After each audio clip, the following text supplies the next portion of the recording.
Leslie. Thank you for joining me. Today we are going to learn how to debone a chicken, all right? You're going to need a boning knife, which basically the difference between this and any of the other knives, see how pliable this is? So this can go around bones. You're going to need a honing steel because you want your boning knife to be nice and sharp, okay? So let's just get that nice and sharp. And the way that you can test the sharpness of a knife is just take a piece of paper and kind of cut through it and see the action. If it has any little jaggedies, it probably could be honed a couple more times. Otherwise, it's really nice and sharp, okay? All right, so I've got a chicken right here. What you're going to want to do is rather than put it in a sink and rinse it off, then you'll have to clean your entire sink. I'm of the school of thought that just pats it dry with a paper towel. So I've got lots of paper towels at the ready. And let's just... Oh, it looks like there's like a little guy that's catching the juices. Oh, look at that. That's really cool. Who knew? Okay, so I just have a little bowl here that I'm going to catch all my garbage. And then you want to make sure you check the carcass. I'm going to see if I've got some beautiful innards. Oh, you guys, I'm a gizzard fan. I love myself some gizzards. A little bit of the heart. Okay, I digress. Let's move forward. Okay. Ooh, that was real good. Okay, so you want to pat this chicken dry really, really well. And notice that I'm using gloves and I have a dedicated board for chicken. I just don't ever really want to mess around with poultry and salmonella and juices and nastiness. Okay, so the first thing you want to do is I'm right-handed, so I'm kind of have him a little bit at my 5 o'clock. And you want to go ahead and take the legs and the thighs off first. So I just make little tiny incisions, and you're going to just get rid of that skin.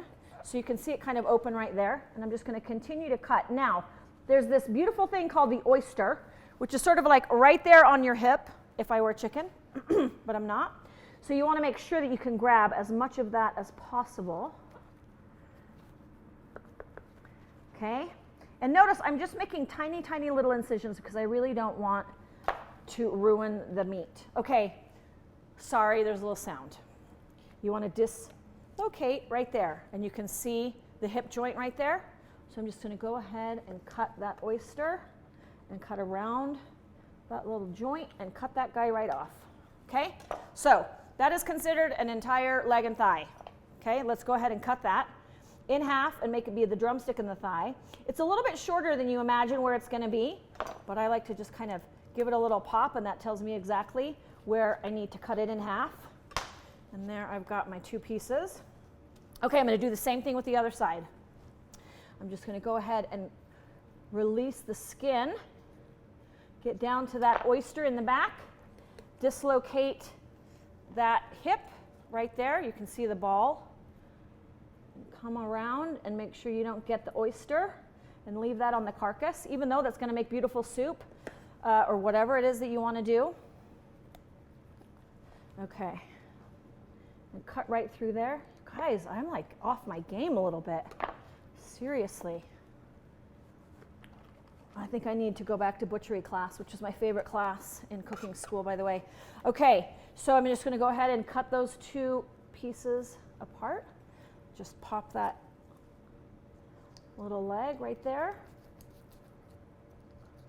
No, I really am off my game, you guys. I've been holed up in my house too long.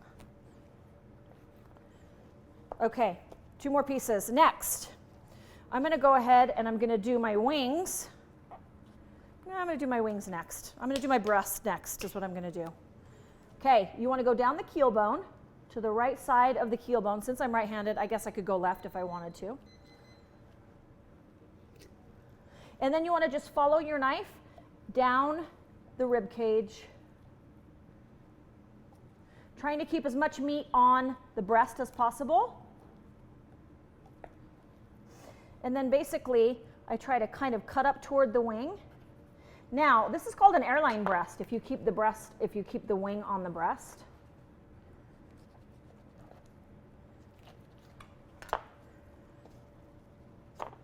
If you just cut that little puppy off, it's kind of a sassy little French. There you go. That's like your airline breast. And there's my wing. I'm going to do the other side. So your keel bone's right in the middle. Go ahead and go to the left side of that keel bone. And then again, follow your boning knife around the rib cage. And again, make sure that you are going to use your carcass for something, because heaven forbid you throw this puppy away, because he's got a lot of really beautiful flavor. Just going to cut that right there, and then cut off my wing in the middle. Go an airline breast again. So that's going to just separate the drumette from the wingette. If your chicken happens to be really gigantic, which I hope it's not, you could always, cut your breast into pieces, so you would have a total of 8 pieces, or 10 pieces, excuse me. But that's going to be a beautiful carcass. You could go ahead and just put that in a gallon-sized Ziploc bag, put it in your freezer, and then you could just pop that out, throw in carrots, onions, celery, a little bit of water, and make a beautiful stock out of that for an awesome soup. There's enough meat on that.